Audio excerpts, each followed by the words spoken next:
ठीक है, तो नेक्स्ट क्वेश्चन लेते हैं अब। लिखिएगा। ऐसे एक स्पेसिफिक ग्रेविटी का और एक क्वेश्चन लेते हैं, जैसे लास्ट लेक्चर लिया था। लिखिएगा, बॉडी वेट्स स्पेसिफिक ग्रेविटी निकालने का और एक फॉर्मूला मैंने आपको बताया था। तो वो फॉर्मूला यहाँ पर हमें लगने वाला है। 2-3 फॉर्मूलेस बताए थे मैंने स्पेसिफिक ग्रेविटी या फिर रिलेटिव डेंसिटीज निकालने के, तो उसमें से एक फॉर्मूला यहाँ पर लगने वाला है। लिखिएगा, body weights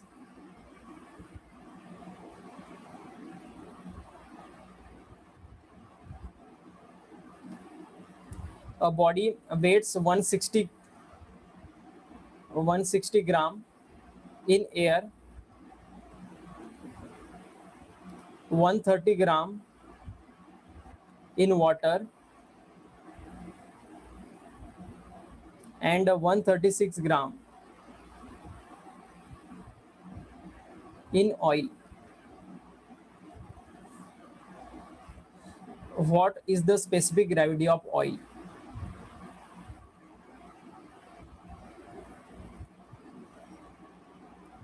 What is the specific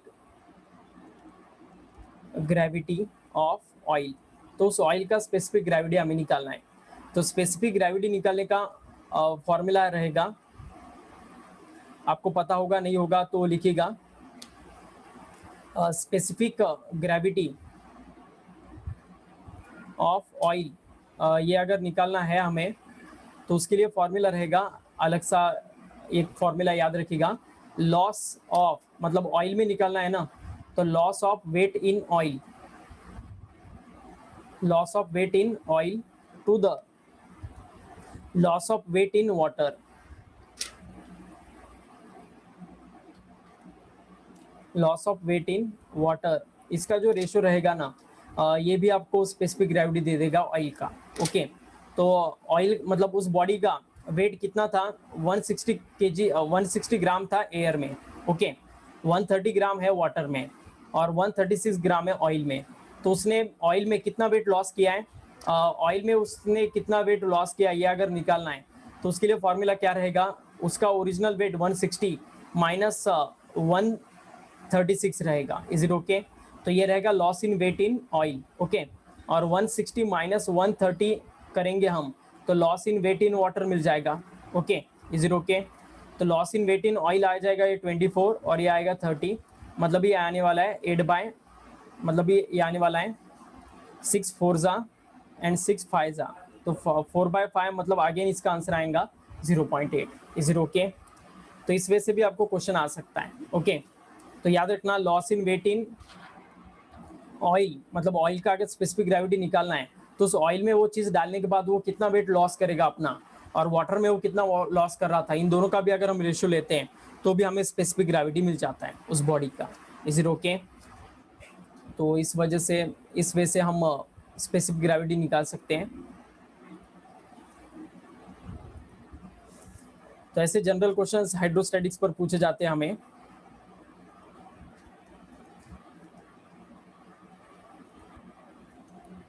now take next question.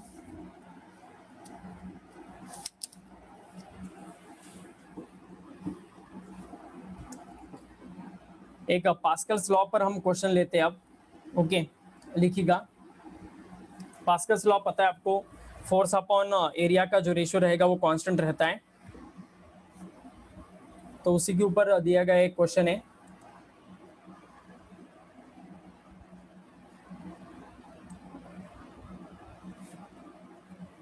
Just 1 minute.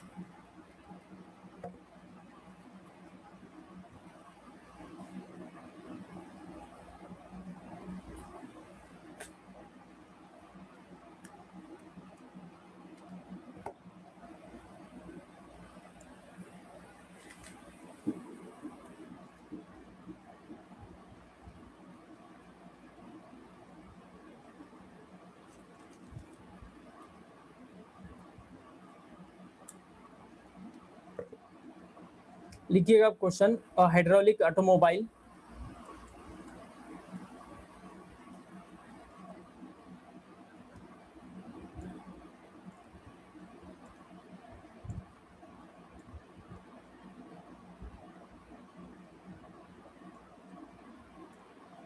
A hydraulic automobile lift is designed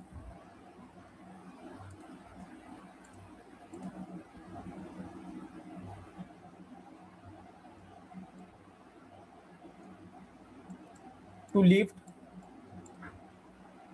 cars with a maximum mass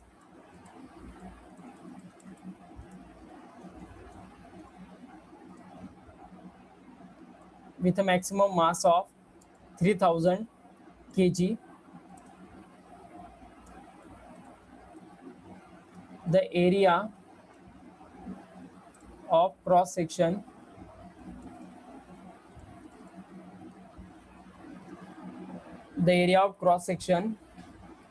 of the piston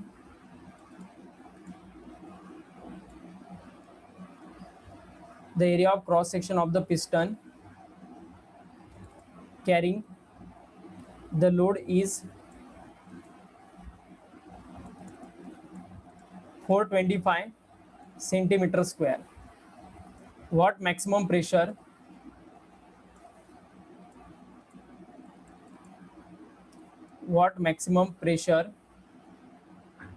would the piston have to bear?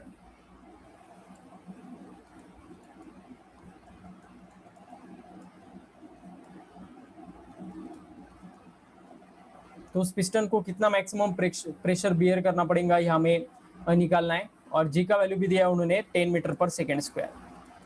ठीक है, तो ऐसा दिया है। एक hydraulic automobile lift है, it design to lift a car with a maximum mass of, उस car का मैक्सिमम मास दिया है 3000 kg। ओके, मतलब सीयर आपको पता है हाइड्रोलिक लिफ्ट जो होता है वो कुछ इस वे से रहेगा, जैसे मैंने आपको बताया था। ये दूसरा एरिया जो रहेगा A2 ये बड़ा रहता है, और ये A1 जो एरिया रहेगा ये छोटा रहेगा, और इसके अंदर फ्लूइड डाला जाता है। फिर यहाँ से हम फोर्स एक्सर्ट करते हैं तो फिर वो कार यहाँ से लिफ्ट अप होता है, आपको पता होगा। ठीक है, तो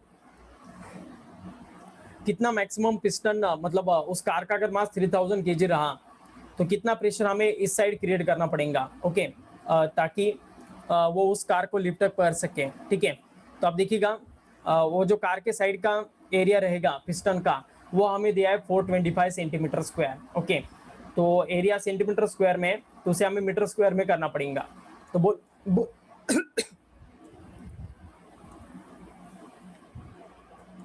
तो बोलिएगा आप इसका मीटर स्क्वायर में कन्वर्जन क्या होगा।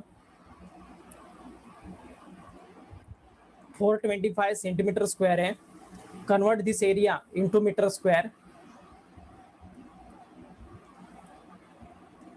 कैसे रहेगा बताइएगा। 425 इंटू 10⁻⁻⁴, राइट आंसर है -4 मीटर स्क्वायर होगा। ओके, और फिर वो कितना मैक्सिमम प्रेशर अटेम्प्ट करेगा, आपको पता होगा दोनों साइड का प्रेशर सेम होता है। तो उस साइड जो कार लिफ्ट अप करने वाला है जिसका एरिया आपको दिया है 425 सेंटीमीटर स्क्वायर, तो उस साइड का फोर्स कैसे आएगा, उस कार का वेट आएगा, उस पिस्टन को उतना ही वेट बियर करना है जितना उस कार का वेट के। ओके, तो कार का वेट कैसे निकालेंगे हम एम जी से। कार का मास 3000 kg है और जी का वैल्यू आपको पता है 10 लेने को कहा है उन्होंने, तो ऐसा ये रहेगा वेट न्यूटन में। ओके, तो प्रेशर आएगा फोर्स अपॉन एरिया, और फोर्स का वैल्यू होगा 3000 इंटू 10 डिवाइडेड बाय एरिया का वैल्यू होगा 425 इंटू 10⁻⁻⁴। ओके, तो बस इस वे से आंसर रहेगा। तो फिर अगर हम ये -4 को ऊपर लेके जाते हैं तो +4 होगा, +4 और ये +1 +5, तो फिर 10⁻5 को हम अलग से लिखते हैं, तो ये 3000 डिवाइडेड बाय 425 बचेगा। इज इट ओके, और आंसर पास्कल में आएगा।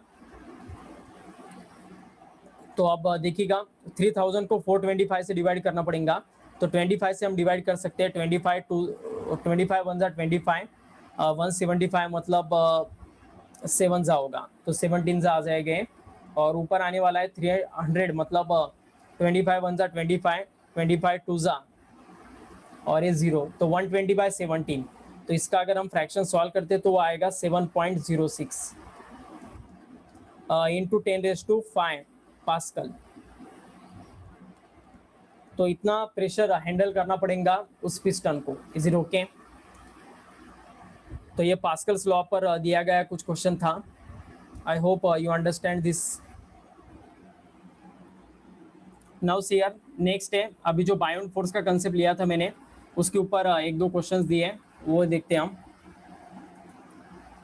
बायोन फोर्स आपको पता है उतना ही बॉडीज पर एक्सर्ट होता है जितना जितना उस बॉडी का वॉल्यूम लिक्विड के अंदर हो। ओके, तो अब देखिएगा,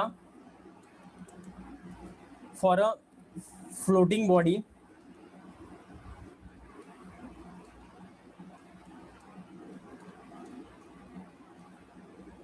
द वेट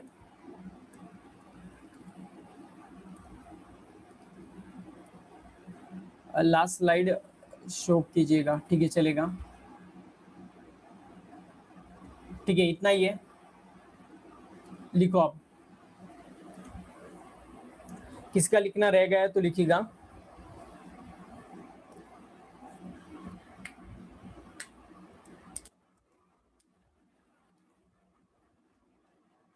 ठीक है,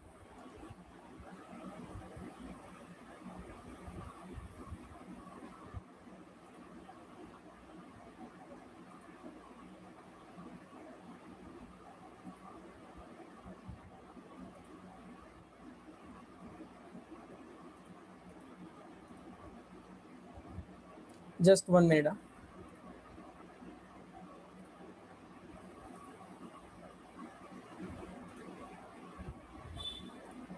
ठीक है, तो देखिएगा, for a floating body, for a floating, sorry, question अलग है।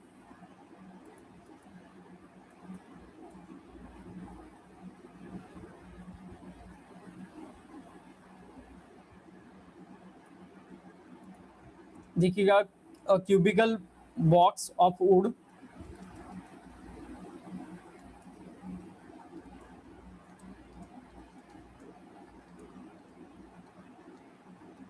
Of side 30 centimetre,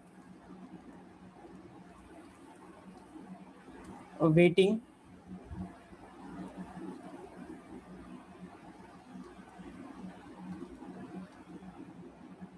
21.6 kg, floats on water with two faces horizontal.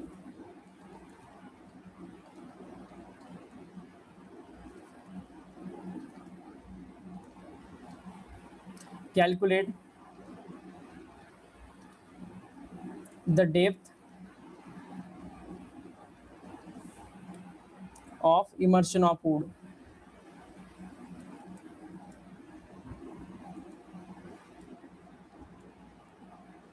तो वो कितना डेप्थ वाटर में इमर्स रहेगा, ये हमें निकालना है। Is it okay?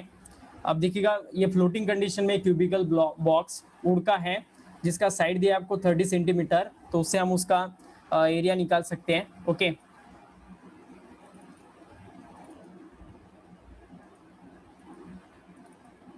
Just 1 minute.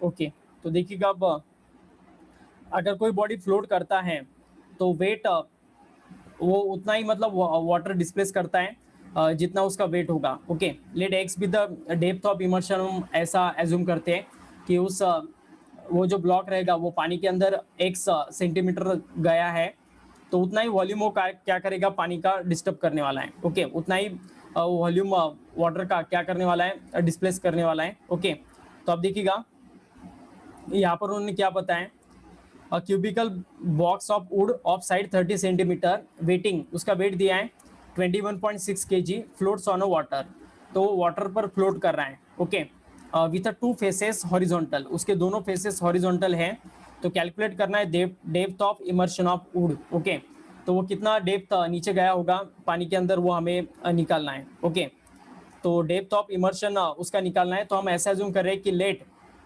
X be the depth of immersion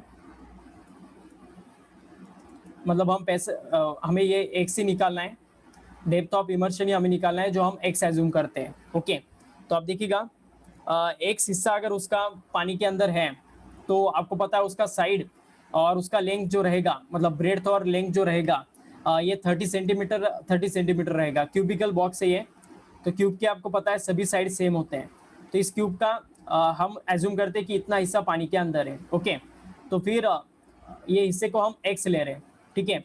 तो पानी के अंदर का उसका वॉल्यूम कितना आएगा, ये साइड भी उसका 30 सेंटीमीटर आने वाला है और ये साइड भी उसका 30 सेंटीमीटर आने वाला है।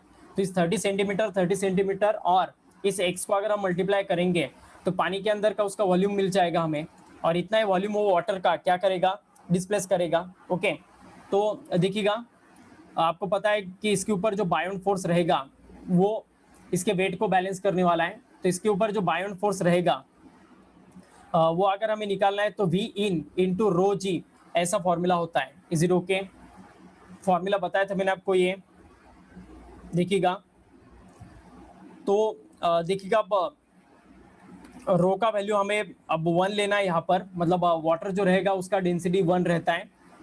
देखिएगा मतलब बायोन फोर्स का कंसेप्ट हमें क्या कहता है, या फिर जो आर्किमिडीज प्रिंसिपल है हमें वो क्या कहता है कि जितना वॉल्यूम इनसाइड द लिक्विड होता है ना, उतना ही पानी का मतलब जो वॉल्यूम रहेगा वो डिस्टर्ब होने वाला है, उतना ही मतलब बायोन फोर्स उसके ऊपर एक्ट होने वाला है। ये जो वुडन ब्लॉक से आपको पता है ये पूरा पानी के अंदर सिंक नहीं होता है, इस वजह से पूरा का पूरा ये पानी के अंदर नहीं जाने वाला है, इसका सम पोर्शन ही पानी के अंदर जाने वाला है। वो इमर्शन पोर्शन हम x एज्यूम कर रहे हैं। एक क्यूब है जिसका साइड आपको 30 सेंटीमीटर दिया है, तो इसका वॉल्यूम कितना पानी के अंदर होगा ये अगर हमें निकालना है V इन, तो ये हम कैसे निकाल सकते हैं, 30 centimetre into 30 centimetre into X. Is it okay? इतना पोर्शन उसका पानी के अंदर है। Is it okay? उस पानी का डेंसिटी 1 है और जी का वैल्यू आपको पता है 10 ले लेते हैं हम, लेकिन 2 मिनट के लिए इसे जी लो। ओके, तो इतना उसके ऊपर बायोन फोर्स एक्ट होने वाला है, और ये जो बायोन फोर्स रहेगा यही इसके वेट को बैलेंस करने वाला है। ओके, इसका वेट अब कितना रहेगा देखिएगा, वेट इसका मतलब मास इंटू ग्रेविटी रहेगा, मतलब जितना बायोन फोर्स इसके ऊपर एक्ट होगा F2 उतना ही उसका वेट रहेगा F1, तभी ये नॉर्मल कंडीशन में स्टेबल रहेगा। ओके, तो इसका वेट आपको कितना दिया है, 21.6 kg मास है, लेकिन आप देखिएगा ये जो वॉल्यूम है ये आपको डायमेंशन सेंटीमीटर में दिया है, तो इस वजह से वॉल्यूम सेंटीमीटर क्यूब में आएगा। तो सभी कैलकुलेशन हमें मिलने वाले हैं in terms of CGS unit, तो इस वजह से मास को भी हमें ग्राम्स में कन्वर्ट करना पड़ेगा। मतलब ये जो mg फैक्टर होगा V in into rho into G is equal to mg रहेगा, m मतलब उस ब्लॉक का मास रहेगा। ओके, तो इसका मास हम पुट कर रहे हैं 21.6 इंटू 10⁻³ ये ग्राम में पुट कर रहे हैं। फाइनल आंसर जो रहेगा हमारा वो CGS सिस्टम में आएगा, तो इस वजह से ये जी भी कट हो जाएगा, जी दोनों तरफ का। तो अब ये फाइनल आंसर रहने वाला है। तो आप देखिएगा 30 इंटू 30 900 होगा, so 900 into X is equal to 21.6 रहेगा, 21.6 इंटू 10⁻³ अब x का वैल्यू अगर निकालना है हमें तो 21.6 इंटू 10⁻³ डिवाइडेड बाय 900 होगा। Is it okay? तो अब क्या आने वाला है फिर देखिएगा, ये 0 0 कैंसिल हो गए तो ये पावर कैंसिल करेंगे, 10 बचेगा, तो 216/9 इतना बचेगा।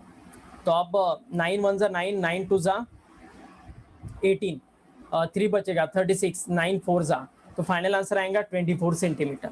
0 के तो वो कितना पोर्शन उसका लिक्विड के अंदर रहेगा, 21.24 सेंटीमीटर। Is it okay? पूरा उसका हाइट 30 सेंटीमीटर का था, क्योंकि क्यूब है इसके सभी डायमेंशन सेम थे, लेकिन आपको पता है कि वुडन ब्लॉक जब पानी के अंदर डालते हैं हम तो वो जस्ट फ्लोट होता है। फ्लोटिंग कंडीशन में उसके वेट को उसके ऊपर एक्ट होने वाला बायोन फोर्स एक्ट मतलब बैलेंस करता है, इस वजह से बायोन फोर्स हमने निकाला V इन इंटू रो जी से। ओके, ठीक है, फिर से एक बार एक्सप्लेन करता हूं मैं, अच्छे से देखिएगा। बायोन फोर्स का पहले कंसेप्ट आप याद करो जो मैंने जब पढ़ाया था तब। बायोन फोर्स का कंसेप्ट या फिर आर्किमिडीज प्रिंसिपल हमें क्या कहता है कि किसी भी चीज के ऊपर उतना ही बायोन फोर्स एक्ट होता है जितना वो उस लिक्विड का वॉल्यूम को डिस्प्लेस करता है। ओके, मतलब जितना वॉल्यूम इस लिक्विड का ये वुडन ब्लॉक डिस्प्लेस करने वाला है ना, उतना ही उसके ऊपर बायोन फोर्स एक्ट होगा। तो वुडन ब्लॉक जब हम डालते हैं पानी के अंदर, वो पूरा पानी के अंदर नहीं जाता है, पूरा वॉल्यूम उस वुडन ब्लॉक का वाटर को डिस्प्लेस नहीं करने वाला है, सम पोर्शन ही करने वाला है। तो हमने वो सम पोर्शन कितना एज्यूम किया, उसका height x, let us assume that height to be x, is it okay? Total height ये 30 सेंटीमीटर था क्यूब का, लेकिन ये पूरा क्यूब पानी के अंदर नहीं था, इसका सम पोर्शन पानी के ऊपर था और रिमेनिंग पोर्शन पानी के नीचे था, इज इट ओके? और ये क्यूब था जिसके सभी साइड 30 दिए थे, तो लेंथ और ब्रिड जो होगा पानी के अंदर वो 30 × 30 होगा। तो इनसाइड द वाटर इस वुडन ब्लॉक का वॉल्यूम कितना होगा, ये हम कैसे निकाल सकते हैं? 30 × 30 × x से। इतना समझ में आया क्या? बोलो, इज इट ओके? इतना समझ में आया कि बताओ, पानी के अंदर का वॉल्यूम उस वुडन ब्लॉक का हमने कैसे निकाला, ये पता चला? ओके, ठीक है। तो आप देखिएगा इसके बाद फिर जितना वॉल्यूम वो डिस्प्लेस करता है ना पानी के अंदर उस ऑब्जेक्ट का, उतना ही उसके ऊपर बायोन फोर्स एक्ट होता है। और बायोन फोर्स निकालने का फॉर्मूला यही है, वी इन इंटू रो जी। मतलब आप ये क्यूब जो है ये फ्लोटिंग कंडीशन में है, तो फ्लोटिंग कंडीशन में भी इसके ऊपर अपवर्ड फोर्स बैलेंस करता है डाउनवर्ड फोर्स के साथ। तो इस ब्लॉक पर डाउनवर्ड फोर्स कौन सा होगा, उसका वेट होगा। तो F1 is equal to mg लिया हमने। और अपवर्ड फोर्स कौन सा होता है, कोई भी चीज जब पानी के अंदर हम डालते हैं तो उसके ऊपर एक ही फोर्स है जो अपवर्ड डायरेक्शन में एक्सर्ट होता है, और वो होता है उसका बायोन फोर्स। और ये बायोन फोर्स हम निकाल सकते हैं वी इन इंटू रो जी से। अगर समझ में नहीं आ रहा है तो बायोन फोर्स जब मैंने पढ़ाया था तो तब देखिएगा, यही फॉर्मूला मैंने आपको डिराइव करके बताया था। किया था या नहीं किया था, देखो कल के लेक्चर में मुझे लगता है वो हो चुका होगा, एक बार देखिएगा उसे अच्छे से। ओके, तो यहाँ पर बैलेंस मतलब ये फ्लोटिंग कंडीशन में जो ब्लॉक रहेगा इसके ऊपर जो बायोन फोर्स है वो बैलेंस करेगा इसके वेट को। इस वजह से V in into rho g is equal to m g आएगा। Is it okay? Total upward force को हमने बैलेंस किया टोटल डाउनवर्ड फोर्स के साथ, तभी ये इक्विलिब्रियम में रहेगा। तो जी जी कैंसिल हुआ, और फिर वॉल्यूम इनसाइड द लिक्विड हमने पुट किया, दैट इज 30 × 30 × x। ये सीजीएस में था, इस वजह से मास को केजी से ग्राम में कर दिया और फाइनली इसे सॉल्व किया। तो फाइनल आंसर आ गया 24 सेंटीमीटर। मतलब पानी के अंदर उस वुडन का कितना पोर्शन होगा, 24 सेंटीमीटर, और पानी के ऊपर कितना होगा, 6 सेंटीमीटर। Is it okay? तो इस वजह से ये ब्लॉक फ्लोट करने वाला है इस पानी के ऊपर। ओके, कुछ दिक्कत अब आ गया समझ में यहाँ तक?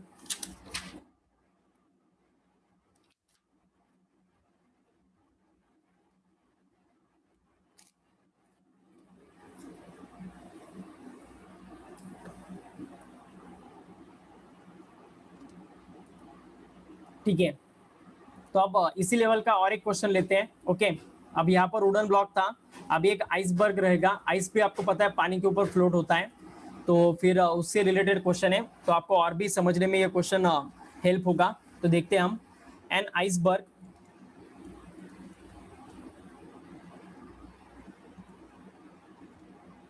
an iceberg is floating partially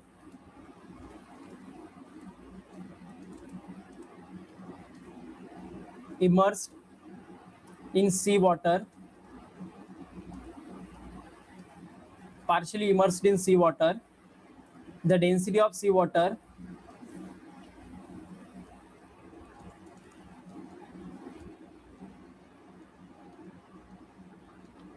the density of sea water is 1.03 gram per centimeter cube, and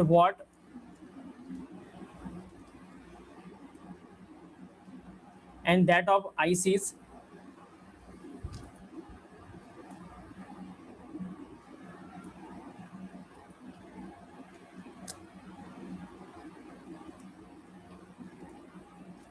and that of ice is 0.92 gram per centimeter cube. What is the fraction of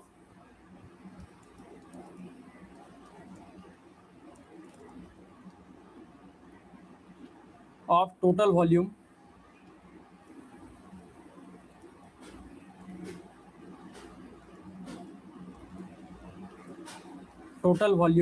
of iceberg above the level of sea water?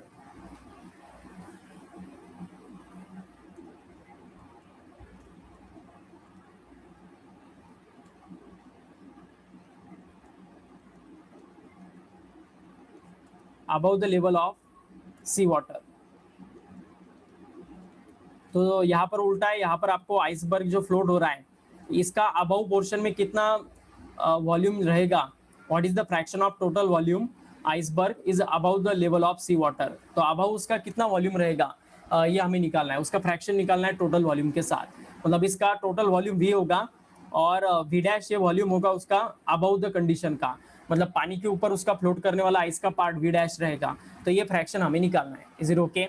This thing we have to calculate in this condition. अभी मुझे फटाफट आप ही जवाब देना, आपसे ही मतलब मैं answer निकालूंगा ये पूरा। ओके मतलब आउटसाइड जो बीट रहेगा पानी के ऊपर जो फ्लोट करने वाला पार्ट है उसका हमें वॉल्यूम निकालना है और टोटल वॉल्यूम निकालना है इस आइस क्यूब का, तो तब जाकर हमें फाइनल आंसर मिलने वाला है। अब जो जो कैलकुलेशन दिए वो हम देखते हैं। अब ये नॉर्मल वाटर नहीं है, नॉर्मल वाटर होता ना तो उसका डेंसिटी 1 आता है। पिछली बार देखिएगा क्वेश्चन सॉल्व करते वक्त जो V in into rho into g था ना, तो इस फॉर्मूले में मैंने रो का वैल्यू, रो मतलब वाटर का डेंसिटी था, आमतौर पर उसे हम सिग्मा से इंडिकेट करते हैं, तो सिग्मा से किया तो भी चलता है। ओके लेकिन वाटर है इस वजह से उसका डेंसिटी हमने कितना लिया था, 1 लिया था। लेकिन यहाँ पर ये सी वाटर है, आपको मैंने बताया था पानी पानी में फर्क होता है, तो सी वाटर का डेंसिटी स्लाइटली ज्यादा होता है हमारे नॉर्मल वाटर से। तो सी वाटर होने के कारण उसका डेंसिटी है 1.03 ग्राम पर सेंटीमीटर क्यूब, और जो आइस रहेगा उसका डेंसिटी पानी से कम होता है, इस वजह से वो फ्लोट होता है, दैट इज 0.92 ग्राम पर सेंटीमीटर क्यूब होगा। ओके तो आइस मतलब सब्सटेंस है जिसका डेंसिटी को हम रो से इंडिकेट करते हैं, तो इस वजह से रो का वैल्यू लिख रहा हूं मैं 0.92 ग्राम पर centimetre cube. Is it okay? और सी वाटर मतलब लिक्विड है और लिक्विड की डेंसिटी को हम सिग्मा से इंडिकेट करते हैं, इस वजह से सिग्मा का वैल्यू रहेगा 1.03 इंटू मतलब ग्राम पर centimetre cube. Is it okay? तो ये रहेगा दोनों के डेंसिटी का वैल्यू, इतना ही वैल्यूज दिया आपको दोनों के डेंसिटीज का, और इससे हमें टोटल मतलब फ्रैक्शन निकालना है, what is the fraction of total volume the iceberg is above the sea level रहेगा, सी लेवल के ऊपर वो आइस क्यूब कितना रहेगा ये हमें निकालना है। ओके अभी आइस क्यूब फ्लोट कर रहा है, ओके तो इस वजह से जो वेट रहेगा इस आइस क्यूब का ये बैलेंस करने वाला है उसके ऊपर रहने वाला upthrust. Is it okay? So weight मतलब फ्लोटिंग कंडीशन में weight of ice must be balance करेगा कौन? अपथ्रस्ट। अब ये अपथ्रस्ट किस वजह से क्रिएट होता है बताओ? Upthrust is created due to what? Tell me.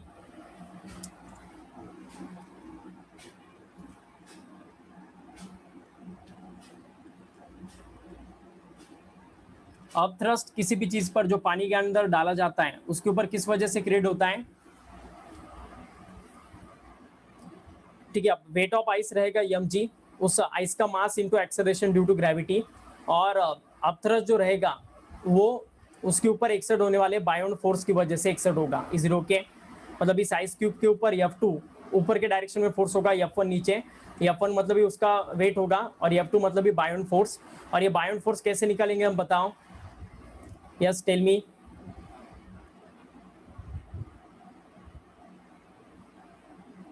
Buoyant force कैसे निकालेंगे हम बताओ?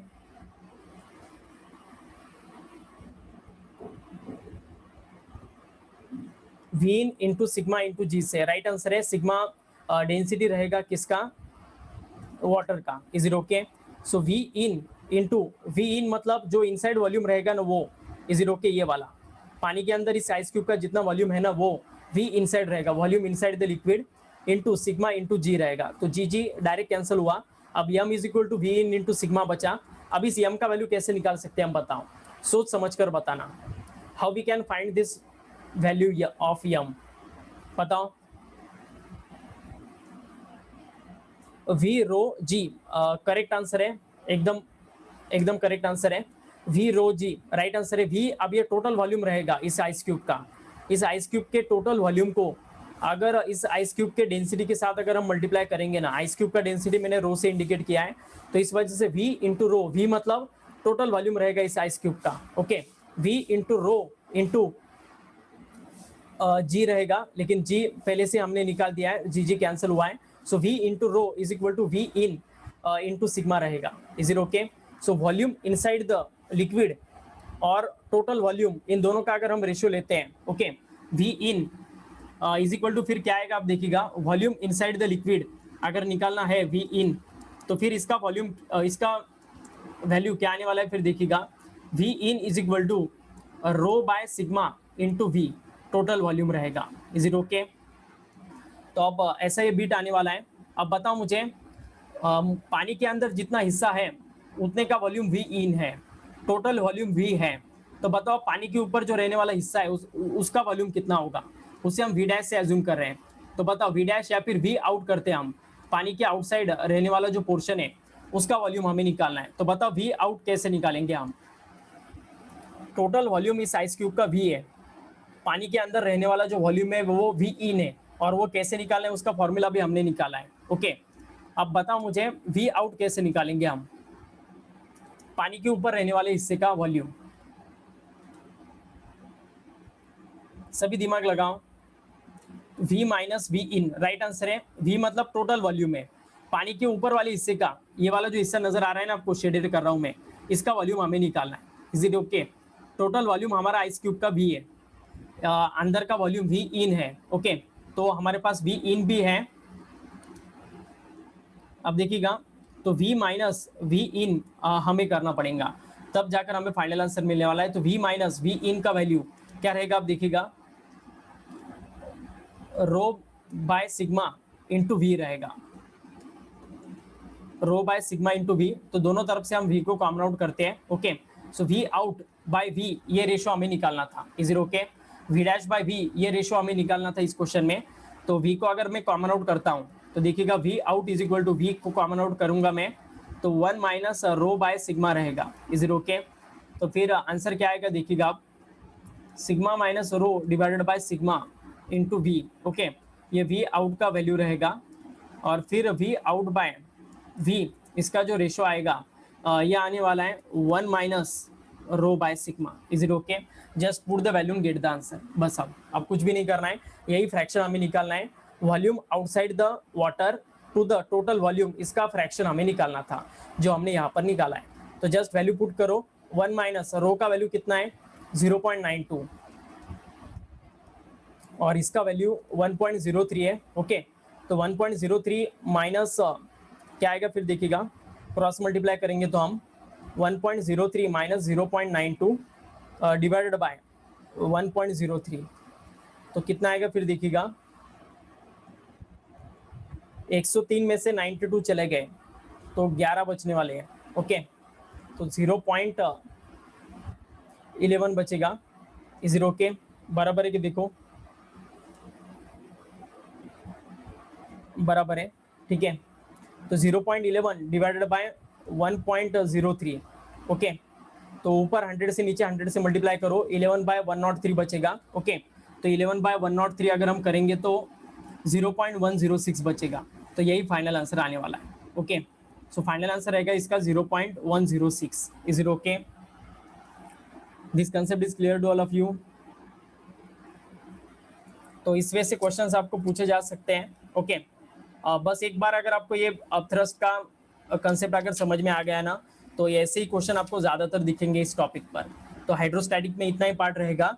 Next lecture we will take next beat, that is hydrodynamics. Okay, तो कल के लेक्चर में हम वो लेंगे। हाइड्रोडायनामिक्स भी ऐसा ही है, कुछ 1-2 लॉज है, वो होने के बाद फिर पूरा ये बीट खत्म होता है। तो कल ऑलमोस्ट मतलब थियोरेटिकली ये पूरा बीट खत्म हो जाएगा हाइड्रोडायनामिक्स, और उसके न्यूमेरिकल के लिए और एक लेक्चर लगेगा। तो फिर हम वो लेकर ये टॉपिक को भी अगले लेक्चर खत्म करेंगे। तो आज के लेक्चर में इतना ही, हाइड्रोस्टैटिक इतना ही है, और भी इसके ऊपर जो एडवांस क्वेश्चन रहेंगे वो हम नेक्स्ट लेक्चर लेते हैं, मतलब टॉपिक खत्म होने के बाद हम इसके एडवांस क्वेश्चन को देखेंगे। ओके, तो फिलहाल के लिए इतना ही। Next lecture we will take rest.